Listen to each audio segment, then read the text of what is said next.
Merong offer itong NLEX Road Warriors dito sa Magnolia Chicken Templados pati na dito sa Phoenix Fuel Masters. At ito ay hindi nakapagtataka dahil ang gusto ni Coach Jong Wichiko ay magkaroon ng fresh start ang Road Warriors. At base dito sa nakikita natin, mukhang i-offer nitong NLEX Road Warriors yung kanilang first round draft pick dito sa Magnolia Chicken Templados.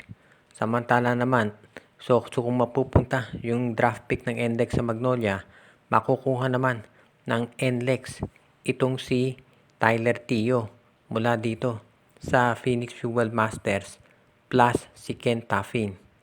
At ito namang Phoenix Fuel Masters, makukuha nila itong si Abu Tratter mula dito sa Magnolia Chicken Templados. So sa tingin ko kung ganito trade proposal, baka ang gawin ng Phoenix, papiliin itong NLEX kung si Taffin o si Tio, hindi siguro yung dalawa ang ibibigay. So para maliwanag, yung first round draft pick ng NLEX mapupunta sa Magnolia. Samantala naman, itong NLEX makukuha si Ken Taffin o kaya si Tyler Tio. At itong Phoenix Fuel Masters ay itong si Abu Tratter. Hindi na ako nagugulat kung tatanggapin ito ng Magnolia dahil gusto siyempre ni Coach Chito Victolero na magkaroon ng additional draft pick dahil malalim nga yung darating na draft.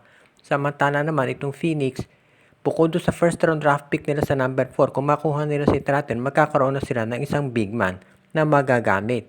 So maganda yan para kay Coach Jamaic Jarin. At dito naman sa NLEX, ito si Ken Taffin na isang scorer.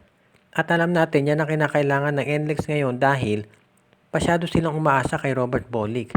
Sa panig ng Magnolia, hindi ka na malulugi sa trade na to dahil si Abu Tratter gusto nang umalis sa Magnolia. Kaya sa tingin ko, kung ganito offer, dapat pumayag na ang management. Itong si Terence Romeo ay malamang ilagay na raw sa trading block nitong San Miguel Beer. Alam natin na napakagaling na scorer ni Terence Romeo pero parang napupuno na management at palagi itong nai-injure at hindi maasahan na maglaro kapag kinakailangan. So habang pwede pa itong maglaro ay ite-trade na nila. At ang tinitignan magiging kapalit ay si Stephen Holt ng Terra Firma Jeep. Si Stephen Holt ay nagpakitang gilas dito sa quarterfinal showdown ng San Miguel at Terra Firma kahit na nanalo ang SMB dyan. At mukhang magkakaroon ng magandang dahilan ang Terra Firma o excuse para i-trade itong si Stephen Holt.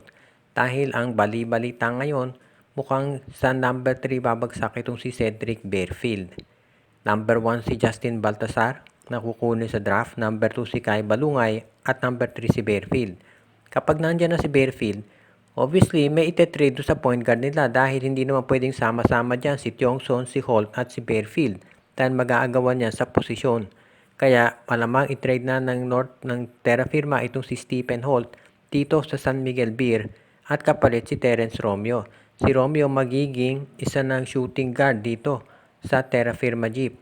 At itong si Wami Tiongson at si Bearfield ang magiging point guards nila. Kaya itong si Stephen Holt siya na ang papalit dito sa San Miguel bilang top point guard. Kung yan ang mangyari, para naka-jackpot si Coach George Gallen dahil alam natin kung ano ang capability nitong si Stephen Holt. Kaya sa ngayon hindi na nakakagulat na ito ay matutupad. Sa ngayon pwede rin natin sabihin na ito si Stephen Holt ay kahit rookie pa lang technically ay parang veterano na yan dahil naglaro na yan sa iba't ibang liga. Kaya hindi na nakakagulat na ito ay magiging isang experienced player dito sa San Miguel. Ibig sabihin, marami siyang maidulot dito.